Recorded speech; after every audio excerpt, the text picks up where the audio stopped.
Hello ভিয়াস, আমি আবার আপনাদের মাঝে ফিরে আসছি। আজকে দুইটি জেলার তথ্য জানাবো। আজকে বাংলাদেশের ফরিদপুর জেলা এবং বাংলাদেশের যশোর জেলার তথ্য জানাবো, এবং বাংলাদেশের এই দুইটি জেলার বাংলাদেশের সোনালী আঁশ তথ্য আপনাদের মাঝে আমি প্রচার করে দেব। অবশ্যই আপনারা জানতে পারবেন যে দুইটি জেলার পাটের যে খুচরা বেচাকেনা এবং আমদানি বেচাকেনা বর্তমান বাংলাদেশের যে অবস্থা দাঁড়িয়ে গেছে আপনারা অবশ্যই জানতে পারবেন।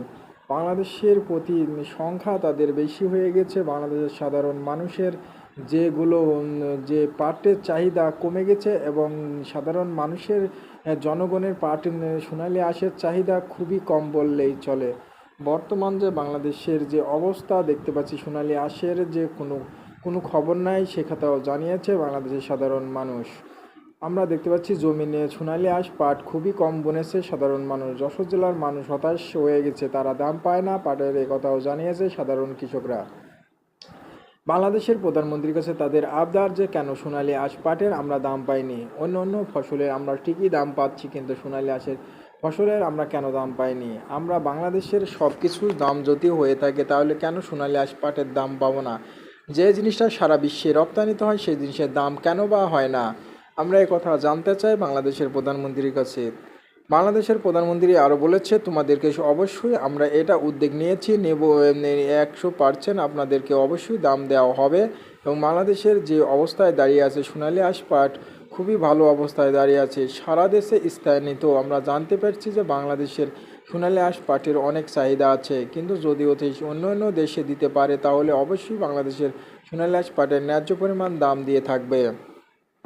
বাংলাদেশের যশোর জেলায় পাটের এত যে কম দাম কারণ কি? বাংলাদেশের সর্বনিম্ন যেখানে কুষ্টিয়া জেলার কম দাম, তারপরেও আমরা দেখতে পাচ্ছি যে বাংলাদেশের যশোর জেলাও পাটের দাম কম, কিন্তু সেখানে একটু হলেও দাম বেড়েছে। বাংলাদেশের যশোর জেলায় যে সরকারের থেকে যে দাম আমরা বাড়াচ্ছে, কিন্তু সে দাম থেকেও তাদের নাকি আমরা লেবার খরচ দিয়ে খবর দিয়ে তাদের টাকা উঠছে না, একথা জানিয়েছে সাধারণ চাষি ভাইরা। তারা আরও বলেছে, যদিও আমরা বাংলাদেশের খুচরা বেচা কেনা করতে পারছি যশোর জেলায় পাট, এখন যদিও ভালো মানের পাটটা বেচা কেনা করতে 26, 27, 2800 টাকার ভিতরেই ভালো মানের পাটটা পাওয়া যাচ্ছে যশোর জেলায়, কিন্তু তার চাইতেও পাটের উপর গ্রেড করে তার চাইতেও কম দামেও পাওয়া যাচ্ছে যশোর জেলার পাট। বর্তমান যশোর জেলা খুবই ভয়াবহ অবস্থায় আছে সোনালী আঁশ পাট নিয়ে। পাটের দাম যদিও বুঝে বাড়ছে, কিন্তু এ দাম বাইরে তাদের কোনো ঘাটতি থাকছে না, এবং কি তাদের পর্যাপ্ত পরিমাণ লস হয়ে যাচ্ছে, একথাও জানিয়েছে সাধারণ চাষিরা। তারা বলেছে, যদি পাটের উপর ডিপেন্ড করে পাটের খরচ দিয়ে আপনারা ন্যায্য পরিমাণ দাম না দেন, তাহলে অবশ্যই পাটের আমরা ক্ষতিগ্রস্তর ভিতর পড়ে যাব, একথাও জানিয়েছে। এবং আবদার বাংলাদেশের প্রধানমন্ত্রীর কাছে তাদের আবদার যে সোনালী আঁশ পাটের উদ্যোগ আপনি অবশ্যই নেবেন। বর্তমান বাংলাদেশের যে যে ফরিদপুরে পাটের বাজার, বর্তমান বাংলাদেশের সর্বস্তর, সেখানে ভালো মানের পাট পাওয়া যায় ফরিদপুরে, সেখানকার বাজার ভালো ভালো প্রদর্শন করছে, কিন্তু তারপরেও তারা হাসি দেখতে পাচ্ছে না সাধারণ চাষিরা বলছে, আমরা আবাদ করলে আমরা ক্ষতিগ্রস্তর ভিতর পড়ে যাচ্ছি, লস হচ্ছে। আমরা এখন সাধারণ চাষিরা বুঝতে শিখেছে, তারা 1 বিঘা জমিতে মিনিমাম 8 থেকে 10 মণ পাট, ভালো মানের পাটটা তৈরি হলে পাওয়া যায়, কিন্তু যদিও নিম্ন গ্রেডের পাট তৈরি হয় 4 থেকে 5 মণ পাট হয়, একথাও জানিয়েছে সাধারণ কৃষকরা।